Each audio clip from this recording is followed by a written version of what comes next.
Bruno, Mount, Mainoo, Santos, Tielemans, and Baleba. This is a solid midfield. 6 names that on paper look like they belong to a top 4 side, not a team that struggled for most of last season. This isn't just United replacing Casemiro. This isn't just United adding depth. This is a complete rebuild of how this midfield is going to function, with the ball and without it. And by the time I'm done explaining how each of these players fit together, you'll understand why this midfield alone could make United a genuine problem for anyone this season. Last season didn't start well for Manchester United. Amorim in charge, and it was rough. Results were bad, performances were worse, and the club looked lost. Then in January 2026, they made a change. Carrick came in, and almost overnight, things got simple again. No confusion, no chaos, just a clear plan on the pitch. That clarity took United to a top 4 finish in Champions League football. The club rewarded him with a contract through 2028. Look at his numbers in those 17 games. 12 wins, 3 draws, 2 losses. For a manager walking into a mess midway through a season, that record speaks for itself. But here's the problem. A good end to the season doesn't fix everything. Casemiro is gone. Ugarte still hasn't convinced anyone he's the answer. And this season, United have more games than ever, more competitions, more pressure on the squad. So a rebuild was coming. Not a small tweak, a real rebuild. And it had to start in midfield. Now here's a question worth asking. Who do you trust to rebuild a Manchester United midfield? Carrick played there himself. He knows exactly what that position needs, what it's missing, and what it takes to control a game from the middle of the pitch. In an interview, Carrick spoke about the direction the club was taking with this rebuild. He made it clear United weren't copying what came before them. They were doing something completely different. I think it's ever really about replacing them like for like. I think there's you can go in different directions. You understand what the balance of the squad will need, whether that's on the pitch, off the pitch, leadership, positionally. There's all sorts of different things go into it. Cassie's, he's done some really good things, and certainly since I've been here, and he's been an absolute pleasure to work with. And once you look at how United actually moved in this transfer window, you understand what he meant. This wasn't a normal rebuild. This was United rewriting their entire midfield identity, and the way they went about it will surprise you. The first move United made was for Andrey Santos, and most people looked at that signing and shrugged, because at Chelsea, he barely played. A bench player, that's how most saw him. But Chelsea didn't lose a bench player. They lost a genuine talent, and they let him go for under £50 million. In a market where players like Tonali and Anderson are going for over £100 million, getting a future star at 22 for that price is close to a steal. So, who is Andrey Santos really? He broke through at Vasco da Gama, then went on loan to Strasbourg, and that's where he proved he isn't just a prospect with potential. He's a midfielder who already affects every part of a match. Watch him on the ball, and the first thing you notice is how calm he looks. Even under pressure, he never looks rushed. Before the ball even reaches him, he's already scanned the pitch, so he knows his next move before defenders can close him down. That's why teams struggle to press him. His passing range is where he really stands out. He can keep it simple with short combinations, but he can also split defensive lines with a sharp vertical ball or switch plays with a long diagonal pass. Nothing he does is for show. Every pass has a purpose, and that purpose is moving his team forward. He's also excellent when he carries the ball himself.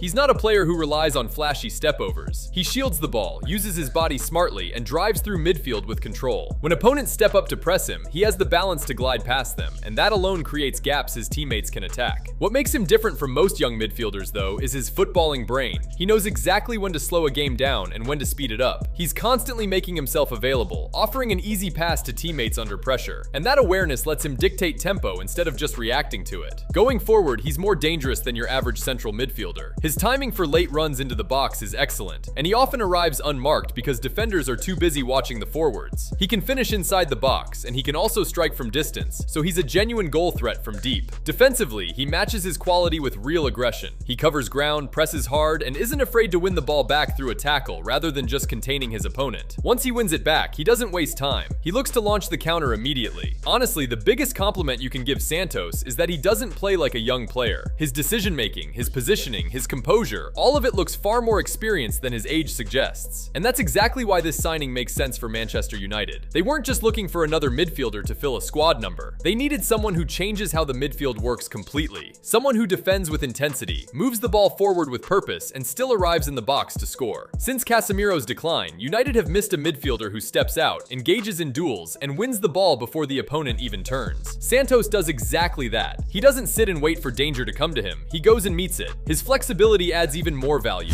At Strasbourg, he thrived as an energetic number 8, captaining the side at just 20. At Chelsea, he was often used as a deeper 6, shielding the defense. That means Carrick has options. He can pair Santos with Mainoo in a double pivot. He can let Bruno stay higher up the pitch, or he can push Santos forward when United need more numbers in the final third. What stands out most, though, is how quickly he moves the ball. He doesn't take 5 or 6 touches to decide what to do. The moment he receives it, he's already looking for the pass that eliminates opponents. That's going to benefit Bruno Fernandes massively, because Bruno is at his best receiving the ball early in advanced areas, not dropping deep to start attacks himself. And his work doesn't stop once he passes it. He moves again immediately, offers another angle, and presses the moment possession is lost. That's a level of off-ball intensity United's midfield hasn't had in years. His aerial presence adds another dimension, too. He can drop in to help defend set pieces, and going forward, he becomes another target from corners and free kicks. Replacing Casemiro isn't only about tackles won, it's about replacing that physical presence in both boxes, and Santos brings that. Leading Strasbourg at 20 years old tells you everything about his mentality. United is building a younger core with players who can lead for years to come, and Santos fits that footballing brain and his quality. Overall, this is a signing under Unai Emery at Aston Villa. He became the heartbeat of that progression through midfield. Last season, he led the team in touches, and a real goal chances created, and ball recoveries. United aren't just signing a player for now. They're investing in someone who could become one of the most complete midfielders even with an opponent right in his face. United didn't stop with Santos perfectly every time. Next, they went and got one of the better pressures in the Premier League. Turn away from his marker Youri Tielemans, open up a passing lane. He isn't the quickest player on the pitch. He doesn't force his way past athletic either. He shifts his body, changes direction, brain, and escapes pressure before most defenders. Under Unai Emery at Aston Villa, his biggest weapon became the heartbeat of that midfield. He can keep the ball moving with short combinations, touches, passes, play with a long diagonal, and ball thread a pass through almost everything Villa built lines completely. Watch him read the ball before the ball arrives, so he already knows where it's going next. Right in his face. That's exactly why teams find him so perfectly every time. He also controls the rhythm of a match, turn away from his marker, and open up a passing slow the game down by dribbling. He doesn't force his way past through his passing alone. He shifts his body, changes direction, he recycles the ball before most defenders. When there's a gap to exploit, his biggest weapon is his passing 3 or 4 opponents out of the game moving with short combinations. His vision is another part of his game that gets overlooked. Or thread a pass always searching for a runner between the lines, or a forward making a run in behind before the ball arrives. So he already knows where it's going next. That's why many rate him as one of the best deep-lying playmakers in this league. He also controls the rhythm of a match like few others can. His touch, some midfielders slow the game striking of the ball are all elite. Does it through his comfortable on both feet. When his team needs to breathe, he recycles the ball patiently. And can score a stunning goal from outside the box when the chance comes. Take 3 or 4 opponents out of the game. He isn't the type who covers every blade of grass. His vision is another part of his game. His game is built on reading situations. He's always searching for a runner between the lines, not chasing and making a run in behind. Instead of just exactly why he performs best next to energetic runners who can cover best deep-lying playmakers in this league.